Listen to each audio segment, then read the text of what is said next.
अस्सलामुअलैकुम दोस्तों, math class 9 exercise 5.2 Tahir Iqbal आपकी खिदमत में। यहाँ पर क्वेश्चन नंबर 4 और 6 को हम करेंगे। ये मिनिमाइज़ के केसेस हैं दोनों। यहाँ पर आपके पास एक ऑब्जेक्टिव फंक्शन गिवन है सब्जेक्ट टू द कॉन्स्टेंट्स। इसके सोल्यूशन में हम जाएंगे। सोल्यूशन में हम क्या करेंगे कि पहली जो आपके पास कॉन्स्टेंट है उसको लिखेंगे। पहली कॉन्स्टेंट है x + y ग्रेटर देन और इक्वल टू 3। फिर हम इसकी दूसरी कांस्टेंट लिखेंगे 5y इज़ लेस देन और इक्वल टू 35।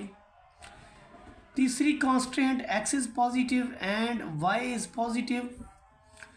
तो हम इसको इक्वेशन फॉर्म में लिखेंगे x + y is equal to 3। इसको अब 1 कह लें। ये आपके पास 2 है, बहुत ही सिंपल। उसके बाद आप क्या करें इसमें कि तमाम वैल्यूज़ को 3 पे डिवाइड कर दें। आपका x/x/3 y/3 दिस इज़ 1। ये इंटरसेप्ट फॉर्म आ गई। इंटरसेप्ट फॉर्म का मैं आपको बता चुका हूँ पहले से ही कि इंटरसेप्ट फॉर्म यहाँ पर ये हमारे सामने है, जिसमें x intercept x/a + y intercept y/b, a x intercept b आपका y इंटरसेप्ट। ये वो वैल्यूज़ होती हैं जो marked on the x axis a0, y पे आपका 0b होता है।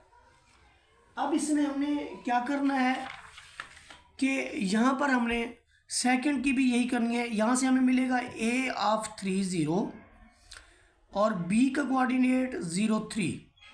अब यहाँ पर इसकी जब हम करेंगे तो पहले इक्वेशन फॉर्म में लिखेंगे, फिर 35 पे डिवाइड करेंगे तो x/5 + y/7 दिस इज़ 1।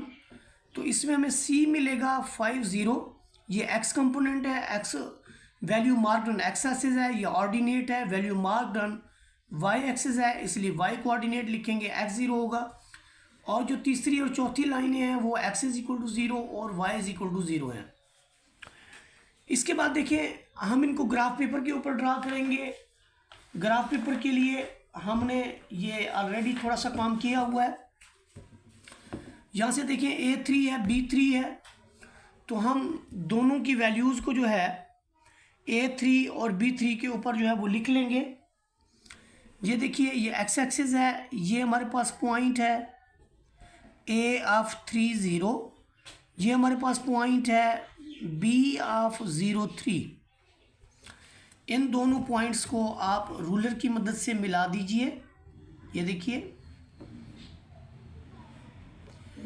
ये हमने रूलर की मदद से इन दोनों पॉइंट्स को मिला दिया।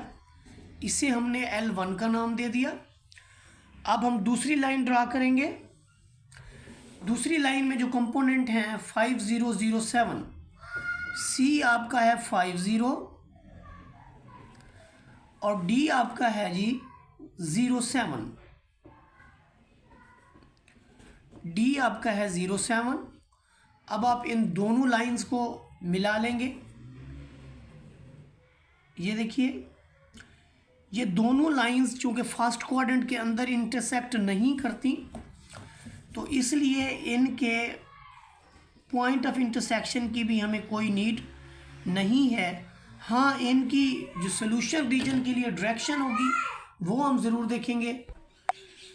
अब हम इसके लिए जो टेस्टिंग पॉइंट है ओरिजिन उसे हम पुट करेंगे 1 में, तो हमें पता चलता है 0 पुट करें 0 + 0 तो रिज़ल्ट 3 है। ये फॉल्स है। जब फॉल्स हो तो हम कहते हैं कि ओरिजिन जो है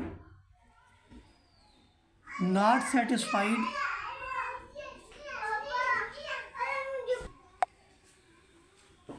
तो चूँकि 0 0 जो है वो सेटिस्फाई नहीं करता, इसलिए ये इसके सोल्यूशन रीजन में भी शामिल नहीं होगा। तो फिर जो लाइंस हमने लगाई हैं उसके अंदर जो L1 है ये directed away from the origin होगी। ये इसका जो है वो डायरेक्शन होगा ऊपर की तरफ। मैं इसकी एरो इस तरह से लगा रहा हूँ कि ये फर्स्ट क्वाड्रेंट के अंदर रिस्ट्रिक्शन रहे, क्योंकि ये देखिए x is greater than 0 and y is greater than 0 का मतलब यह है कि आपने फर्स्ट क्वाड्रेंट के अंदर रहते हुए फिजिबल रीजन को शेड करना है। अब हम दूसरे की जब टेस्टिंग पॉइंट लगाते हैं दूसरा, तो 0 0 पुट करने से ये लेफ्ट हैंड साइड पे आपका 0 आ जाएगा, राइट हैंड साइड पे 35 है, ये ट्रू हो जाती है। तो इसका मतलब ये हुआ कि जो सेकंड लाइन है ये आपके पास आपको जो देगी वो कहते हैं कि ये टूवर्ड्स ओरिजिन है। तो ओरिजिन तो नीचे की तरफ है, तो देखिए एक के शेडेड रीजन ऊपर की तरफ है, दूसरे का नीचे की तरफ है, तो यही इनका कंबाइंड शेडेड रीजन है। मैं इसको थोड़ा सा कलर कर देता हूँ, यही ग्रीन वाला कर देता हूँ। ये देखिए ये जो आपके पास है सारे का सारा शेडेड रीजन है। इस शेडेड रीजन के अंदर से कॉर्नर पॉइंट्स जो हैं वो हम लिखेंगे। एक हमारे पास यहाँ पर है ए सी बी और डी, ए सी या आप यूँ कह लें ए बी सी और डी। देखिए इनके कॉर्नर पॉइंट्स हम लिखते हैं। देखिए जी ये इसके कॉर्नर पॉइंट्स हैं ए ऑफ 3 0। ऑब्जेक्टिव फंक्शन है 2x प्लस वाई, एक्स की जगह 3 रखेंगे, वाई की जगह 0 रखेंगे, तो हमारे पास रिजल्ट 6 आएगा। सिमिलरली जो नेक्स्ट क्वांटिटी है वो हमारे पास है जी 5 0। 5 0 को एक्स की जगह आप 5 रखेंगे, वाई की जगह आप 0 रखेंगे, तो रिजल्ट आएगा जी 10। फिर आपके पास है 0 3, एक्स की जगह आप 0 रखेंगे, वाई की जगह आप 3 रखेंगे, तो रिजल्ट 3 मिलेगा।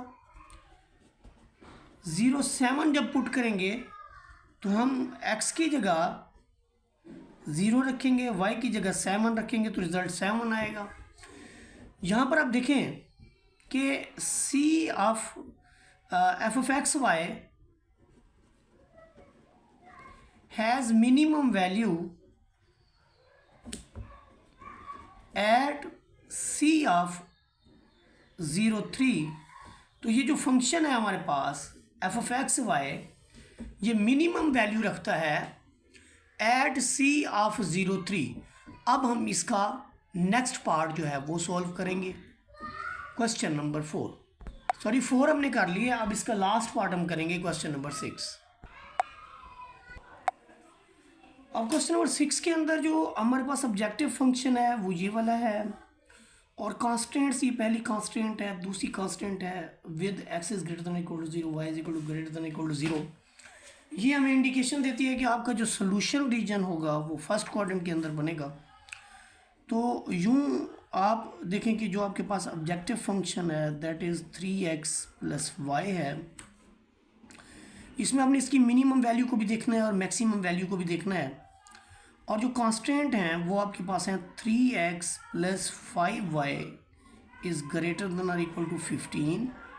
दूसरी आपके पास है x plus 3y is less than और equal to 9 with x is greater than 0 and y is greater than और इक्वल टू 0। तो यहाँ पर जो हमारा मामला है वो ये है कि पहले नंबर पे तो हम इसको इक्वेशन फॉर्म में लिखेंगे 3x plus 5y is equal to 15। 15 पे डिवाइड करेंगे तो हमें इंटरसेप्ट फॉर्म मिलेगी x ओवर 5 प्लस इसे 15 पे डिवाइड करेंगे नीचे 5 मिलेगा, इसे 15 पे डिवाइड करेंगे नीचे 3 मिलेगा, इज़ इक्वल टू 1 मिलेगा। यहाँ पर देखिए जब दूसरी वैल्यू को हम ऐसे करेंगे तो यहाँ पर हमें पहले नंबर पे तो हम इसको इक्वेशन फॉर्म में लिखेंगे इज़ इक्वल टू 9, दोनों को 9 पे डिवाइड करेंगे, ये भी 9, इसको 9 पे डिवाइड करेंगे नीचे 3 देगा, यहाँ पर 1 मिलेगा। दो लाइंस और मिलेंगी x is equal to 0 and y is equal to 0 line. अब यहाँ पर जो हमारे पास मामला है वो ये है कि हमने इसके ग्राफ ड्रा करना है। ग्राफ ड्रा करने के लिए जो x इंटरसेप्ट है उसे आप a का नाम देते हैं 5 0, जो y इंटरसेप्ट है b ऑर्डिनेट है आपके पास ये 0 3 है, यहाँ से आप c ले लें 9 0 और दूसरा आप d ले लें 0 3। तो ये 4 पॉइंट्स हैं, 2 लाइंस हमने ड्रा करनी है इन पॉइंट्स की मदद से। इस ग्राफ पेपर के ऊपर देखें आपके पास लाइंस जो हैं वो बनी हुई हैं, पॉइंट लगे हुए हैं। आपका जो a के लिए 5 0 0 3 है, तो ये a के लिए आपका 5 0 और 5 0 के बाद हमारे पास है 0 3, ये वाला पॉइंट है, इससे आप b कह लें 0 3, ये b है ये a है, इसे आपस में आप ज्वाइन करवाएं 5 और 3 को। ये देखिए जी 5 और 3 की ज्वाइनिंग हो गई और ये हमारे पास लाइन L1 है अब हम दूसरी लाइन ड्रा करेंगे। दूसरी लाइन में हमारे पास 9003 है। 90 का मतलब है एक्स एक्सेस पे आपको 9 मिलेगा, ये सी है 90 और डी जो आपके पास है वो है 03। डी आपके पास है जी 03, ये यही वाला पॉइंट है। ये डी और बी सेम है। तो अब हम रूलर की मदद से डी और सी पॉइंट को आपस में ज्वाइन करवा देंगे कुछ इस तरह से। ये ब्लैक से लगा लेते हैं। ये हमारे पास लाइन L2 है।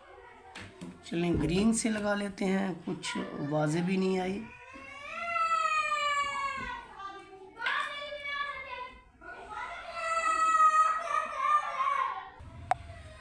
इन दोनों लाइंस के शेडेड रीजन को देखने के लिए हम टेस्टिंग पॉइंट को चेक करेंगे। देखिए इसमें जब 00 को हम फर्स्ट लाइन के अंदर रखेंगे तो आपकी जो लेफ़्ट साइड है उस पर आप जो 0 मिलेगा ये 15 से ग्रेटर नहीं होता। तो जो फर्स्ट लाइन है वो आपकी बियॉन्ड द ओरिजिन यानी एबव जो है वो मार्क करेगी, एबव मार्क करेगी। और दूसरी लाइन में तो दूसरे पॉइंट पे जब हम ये काम करते हैं कि जब इसके अंदर 00 रखा जाता है तो 0 + 0 लेस देन और इक्वल टू 9 यानी 0 इज़ लेस देन 9। तो दूसरी जो लाइन है वो ट्रू हो जाती है। जो सेकंड लाइन है वो हमारे पास ये ग्रीन वाली है, ये बिलो द एक्स एक्सिस आएगी। तो यूँ जो हमारा शेडेड रीजन बनता है, ये जो शेडेड रीजन बनता है हमारे पास वो ये वाला बनता है, क्योंकि जो लाइन 1 है वो अबव है और जो लाइन 2 है वो हमारे पास बिलो है। तो जो इनका कंबाइंड सोल्यूशन रीजन है, देखें अगर मैं इसे नीचे शेड करूंगा तो फिर इस लाइन 1 की जो है वो वायलेशन हो जाएगी, और अगर मैं इसे ऊपर शेड करता हूं तो फिर लाइन 2 की वैल्यूशन हो जाएगी। तो ये जो शेडेड रीजन होता है, फिजिबल रीजन होता है, सोल्यूशन रीजन होता है, ये वो वाले पॉइंट्स होते हैं जो इन दोनों कंस्ट्रेंट्स को सेटिस्फाई करें। तो यहाँ पर जो कॉर्नर पॉइंट्स हमें मिले हैं उनको ज़रा देखिए आप ग्राफ पेपर पे देखिए। तो हमारे पास एक कॉर्नर पॉइंट ये वाला है जिसे हमने ए कहा हुआ है, एक कॉर्नर पॉइंट ये वाला है जिसे हमने सी कहा हुआ है, और एक कंबाइंड कॉर्नर पॉइंट है जिसे आप बी भी कह सकते हो, डी भी कह सकते हो। तो मैंने बी लें या डी लें, बात एक है।